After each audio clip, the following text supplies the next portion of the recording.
Pernah nggak sih niat bantuin orang malah bikin kamu telat? Dan akhirnya malah dapet jodoh? Bukan sinetron, bukan drama Korea, tapi ini ceritanya bikin geleng-geleng kepala.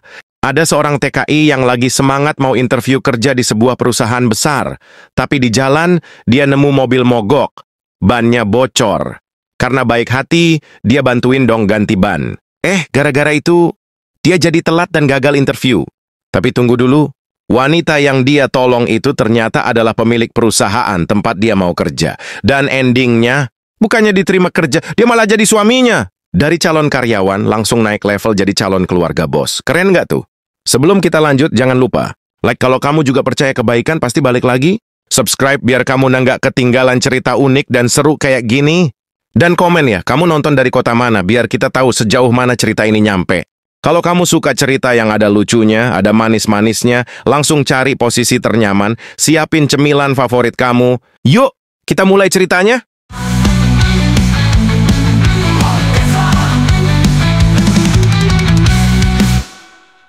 Namanya Anwar, umur 28 tahun. Sudah 4 tahun merantau di Amerika. Bukan buat jalan-jalan, apalagi jadi seleb TikTok, tapi kerja keras sebagai buruh pabrik pengolahan besi. Setiap hari dia bangun pagi-pagi, bukan buat jogging atau ngopi-ngopi cantik. Tapi langsung pakai helm project, ngelawan suhu dingin sambil nahan lapar karena harga nasi Padang di sana kayak harga sepatu kulit. Gue bukan orang kuat, tapi besi yang gue angkat tiap hari bikin otot gue mikir, ini kerja apa latihan MMA?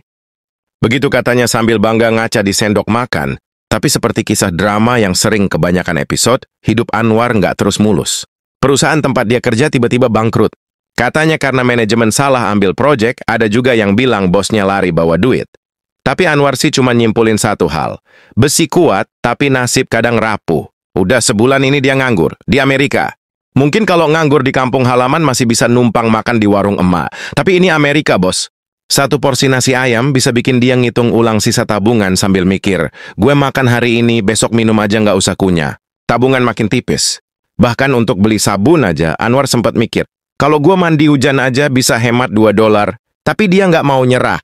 Setiap hari dia cek Facebook, bukan buat lihat status mantan, tapi gabung ke grup lowongan kerja TKI di Amerika. Dari mulai jadi tukang kebun, pengantar pizza, sampai pengganti maskot panda di mall, semua dilirik. Sampai akhirnya suatu malam matanya berbinar.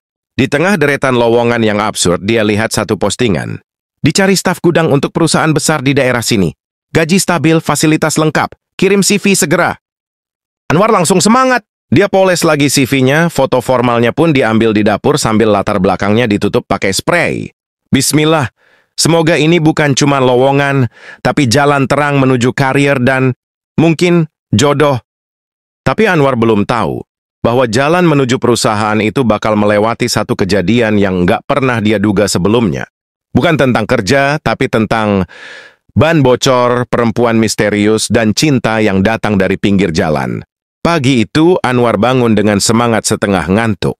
Dia berdiri di depan kaca sambil bilang ke diri sendiri, hari ini gue interview kerja. Harus rapi, harus percaya diri. Walaupun celana ini udah gue pakai 2 kali bolak-balik. Setelah sarapan sebiji telur rebus dan 2 lembar roti sisa semalam, Anwar keluar rumah kontrakannya. Naik bus, turun, jalan kaki. Karena di Amerika parkir mahal.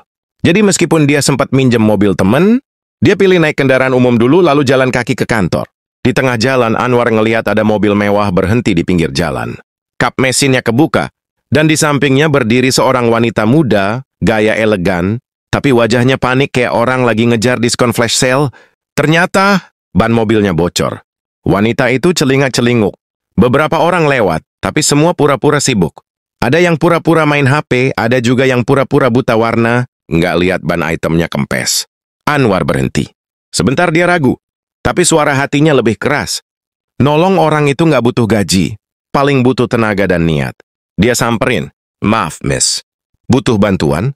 Wanita itu menatapnya dari atas ke bawah. Mungkin dalam pikirannya, ini orang niat nolong atau mau numpang viral. Tapi Anwar tetap senyum sopan dan langsung jongkok ngecek kondisi ban. Wah, bocornya lumayan. Kayak harapan saya akhir-akhir ini. Celetuknya sambil mulai gantiin ban cadangan. Wanita itu sempat heran, kamu tahu cara ganti ban?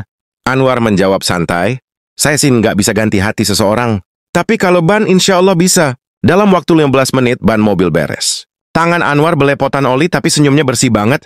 Wanita itu kelihatan mulai kagum, meski masih gengsi buat bilang terima kasih panjang-panjang. Dianes berkata, "You're very kind. Thank you. I owe you one." Anwar nyengir, "Nggak usah utang, Mbak. Saya aja masih cicil mimpi." Dia lambaikan tangan, lalu lari kecil ke arah kantor.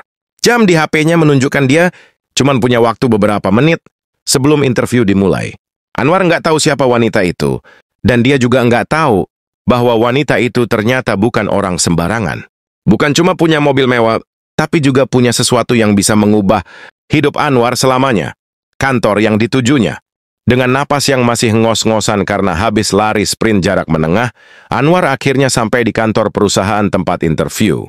Gedungnya tinggi, mengilap, dan AC lobinya sukses bikin jaket Anwar terasa kayak selimut. Dia lirik jam di dinding, 10:18. Padahal jadwal interviewnya jam 10 tepat. "Hade, ini semua gara-gara ban bocor?" Gumamnya sambil ngelap keringat yang keluar dari dahi dan dompetnya yang tipis. Sampai di ruang resepsionis dia langsung dihantam kenyataan. "Maaf, Anda sudah terlambat. Interviewnya sudah selesai," kata resepsionis dengan senyum tipis seperti isyarat untuk "Silakan pulang, Mas." Tapi Anwar nggak nyerah. Dia coba jelaskan ke petugas HRD yang kebetulan masih di ruang meeting. "Anwar, maaf Pak, saya memang telat, tapi saya di jalan nolongin orang. Ban mobilnya bocor dan dia lagi sendirian." "Shardi, Dingin, kami menghargai kepedulian Anda, tapi ini dunia profesional. Datang terlambat berarti Anda tidak menghargai waktu kami." Anwar setengah bingung. "Jadi saya dihukum karena nolong orang? Kalau gitu saya lebih baik pura-pura nggak lihat tadi?" HRD Ketus, "Bapak bisa bantu orang lain, silakan. Tapi perusahaan kami mencari orang yang disiplin, bukan yang suka cari alasan." Anwar cuma bisa tarik napas. Dalam hatinya dia pengen ngomel, tapi dia sadar debat sama HRD itu kayak adu penalti tanpa bola. Ujung-ujungnya tetap ditolak. Akhirnya dia disuruh keluar tanpa sempat menjelaskan lebih jauh. Langkah kakinya pelan kayak lagu galau. Tapi wajahnya tetap tegar. "Gagal sih gagal. Tapi setidaknya gue masih berhasil jadi manusia." Gumamnya sambil duduk di lobi nunggu bus buat pulang. Atau setidaknya nunggu mentalnya balik dulu. Tapi tak lama kemudian, seseorang masuk dengan langkah tegas. Sepatu mahal. Wajah familiar. Ya, dia. Wanita ban bocor tadi. Dan begitu dia melihat Anwar duduk di lobi, matanya langsung membelalak, lalu berjalan cepat ke arah resepsionis. "Dia di sini? Ini orang yang nolong saya pagi tadi." HRD yang tadi judes tiba-tiba berdiri, kikuk, dan mulai salah posisi duduk. "Anda mengenalnya, ma'am?" Wanita itu melipat tangan, menatap tajam si HRD, dan berkata, "Dia mungkin terlambat interview, tapi dia datang tepat waktu di saat saya butuh bantuan. Pertanyaannya sekarang, perusahaan ini butuh orang yang tepat, atau cuman orang yang datang tepat waktu?" Anwar menoleh. Wajahnya bingung, setengah kaget, setengah pengen tepuk tangan. Dan dari situlah titik balik kisah Anwar dimulai. Dari ditolak, jadi diperhatikan. Darina dianggap tidak profesional, jadi bikin orang bertanya-tanya, siapa sebenarnya wanita ini? Yang jelas harapan Anwar belum benar-benar ditolak. Justru baru mau dibuka pintu yang lebih besar, dan lebih personal. Setelah kejadian di lobi tadi, suasana kantor mendadak berubah. Petugas HRD yang tadi judes tiba-tiba jadi ramah, bahkan sampai nawarin kopi ke Anwar. Anwar bingung, ini gue mau interview atau mau di-endorse? Wanita itu lalu menghampiri Anwar langsung, kali ini dengan senyum yang nggak sekaku sebelumnya. "Aku lupa perkenalan tadi pagi. Namaku Elena," katanya sambil mengulurkan tangan. "Dan, aku pemilik perusahaan ini." Anwar yang awalnya mau nyalamin, langsung kelihatan panik. "Loh, jadi tadi pagi saya bantuin bos besar?" Elena cuma tertawa. "Kalau bukan karena kamu, mungkin aku masih di pinggir jalan, naik heels sambil dorong mobil." Anwar kaget, senang, tapi juga bingung harus pasang ekspresi apa. Karena di bayangannya, pemilik perusahaan pasti orang tua, berkumis tebal, dan hobinya marah-marah. Ternyata malah perempuan muda, smart, cantik, dan kayaknya wangi parfum mahal. Tanpa banyak basa-basi, Elena minta petugas HRD memanggil kembali semua berkas Anwar. "Interviewnya kita ulang, tapi kali ini saya yang pegang langsung." Mulai dari situ hubungan mereka berubah. Setelah interview selesai, Elena beberapa kali mengajak Anwar ngobrol santai, katanya untuk mengenal karakter. Tapi obrolannya makin hari makin lepas. Awalnya ngomongin pekerjaan. Lalu lama-lama ngomongin makanan favorit kampung halaman sampai cerita masa kecil. Anwar sempat cerita kalau dulu waktu kecil, Dia pernah dimarahin karena naruh paku di colokan listrik. Elena ngakak, berarti dari dulu kamu memang sudah suka main sama arus kehidupan ya? Mereka makin akrab. Elena beberapa kali menawarkan Anwar untuk ikut kegiatan sosial perusahaan. Anwar bantu dengan senang hati, tanpa minta bayaran. Katanya, kalau saya bisa bantu tanpa dibayar, itu artinya saya masih punya hati. Kalau dibayar terus, nanti takutnya jadi biasa. Elena makin kagum. Kadang mereka makan siang bareng. Anwar yang biasanya makan bekal dari rumah, mulai diajak ke restoran fancy. Pertama kali masuk restoran Italia, dia bisik ke pelayan. Mas, di sini ada nasi goreng kampung, tau nggak? Elena ngakak seharian. Hari-hari berjalan seperti itu. Anwar yang dulu ngerasa cuma tukang ganti ban, sekarang malah jadi tukang bikin deg-degan. Setiap kali Elena senyum, Anwar refleks nunduk. Katanya, kalau terlalu lama ditatap, takutnya saya masuk angin lewat hati. Di balik semua canda dan tawa itu, perlahan-lahan, sebuah rasa tumbuh. Tapi Anwar belum tahu, kalau di balik senyum Elena, mulai ada tanda tanya besar. Kok orang kayak dia malah bikin aku nyaman ya? Sejak hari itu, Elena jadi punya kebiasaan baru. Setiap pagi sebelum meeting atau rapat penting, dia selalu nanya ke asisten pribadinya. Hari ini Anwar masuk jam berapa? Bukan nanya saham naik apa turun, bukan nanya siapa yang belum setor laporan, tapi nanya satu orang yang mengganti bannya dengan cinta, maksudnya niat baik. Dan di sisi lain Anwar masih jadi dirinya yang biasa. Masih pakai sepatu yang alasnya udah tipis kayak kerupuk angin, masih bawa bekal dari rumah kontrakan. Kadang telur dadar, kadang mie rebus, kadang roti isi keyakinan. Tapi senyum dan cara bicaranya selalu sopan. Bahkan sama cleaning service pun dia selalu menyapa duluan. Suatu hari Elena diam-diam memperhatikan Anwar dari jendela ruangannya. Lagi-lagi, dia lihat Anwar bantuin temennya yang baru pertama kerja, ngajarin cara input barang ke sistem gudang. Dengan sabar, dengan bahasa yang sederhana, dan tanpa gaya sok jago. Orang ini nggak pernah pamer, tapi tiap harinya malah makin bikin kagum, pikir Elena sambil nyeruput kopi yang entah kenapa hari itu terasa lebih manis dari biasanya. Waktu berjalan, dan perasaan itu makin susah disembunyikan. Suatu siang, Elena nekat ngajak Anwar makan bareng lagi. Tapi kali ini bukan di restoran mewah. Mereka makan di food truck pinggir jalan. Dan Anwar bilang, makan di sini enak mbak, anginnya gratis, dan rasa sambelnya jujur kayak perasaan saya tiap ngelihat mbak. Elena langsung noleh. Hah, maksud kamu? Anwar senyum gugup. Maksud saya, sambelnya pedas tapi bikin nagih. Kayak kehadiran mbak di kantor. Duh. Elena mendadak lupa napas. Dan sejak makan siang itu semuanya berubah. Elena mulai sering memikirkan Anwar. Padahal biasanya yang dia pikirin itu laporan penjualan dan strategi pasar. Sekarang malah mimpi Anwar bawa bunga, tapi salah masuk ruang rapat. Yang bikin Elena makin yakin. Bukan cuma karena Anwar baik, tapi karena Anwar istiqomah dalam kebaikan. Nggak peduli siapa yang dia hadapi, Anwar selalu sopan, rendah hati, dan nggak pernah cari muka. Bahkan waktu Elena ngetes dia dengan ngasih tawaran kerja posisi yang lebih tinggi, Anwar bilang, saya belum pantas, ilmu saya masih cetek, saya nggak mau duduk di kursi yang belum waktunya. Dan dari situlah Elena sadar.